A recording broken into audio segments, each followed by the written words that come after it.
بكيلو سمك بوري واحد بس هنعمل عزومة كاملة. لو عايزين ازاي نعمله في البيت ننضفه ونفتح بطنه سنجاري او مقلي اكتبولي في الكومنتات وانزله لكم الفيديو الجاي. كيلو البوري ده كان عامل 4 سمكات، 2 عملتهم سنجاري و2 عملتهم مقلي.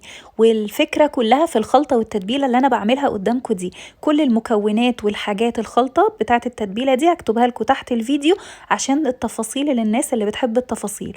التتبيلة دي هحطها على المقلي او السنجاري كمان، الاتنين. الخلطة دي بتنفع مع كل انواع السمك سواء بوري بقى او بلطي. استخدموا السمك اللي انتوا تحبوه، بس عايزه اقول لكم السمك البوري وهو مقلي يا سلام عليه، ما اقدرش اقول لكم غير ان هو تحفه ولازم تجربوه. تبلت السمك كويس وحطيت باقي التتبيله على شويه فلفل الوان وحبه شرايح فلفل كده، وحطيت السمكايه في ورق فويل زي ما انتوا شايفين. والفكره دي بتبقى حلوه قوي وقت التقديم، وعشان كمان تفضل الصينيه بتاعتنا نظيفه ويبقى شكلها شيك قوي.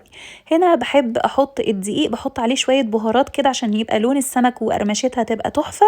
هكتبها لكم برده تحت الفيديو. وهنا شويه بطارخ كده عملتهم. لو عايزين طريقه البطارخ ازاي بحمرها وازاي بتطلع مقرمشه وما تفرقعش منكم اكتبوا لي في الكومنتات كمان. قليت السمك البوري، وعلى بال ما اتقلى السمك كان السمك السنجاري طلع من الفرن. عايزه اقول لكم خد 20 دقيقه بالظبط في الفرن وبقى زي ما انتوا شايفينه كده، وبالهنا والشفا. هتلاقوا كل التفاصيل تحت الفيديو.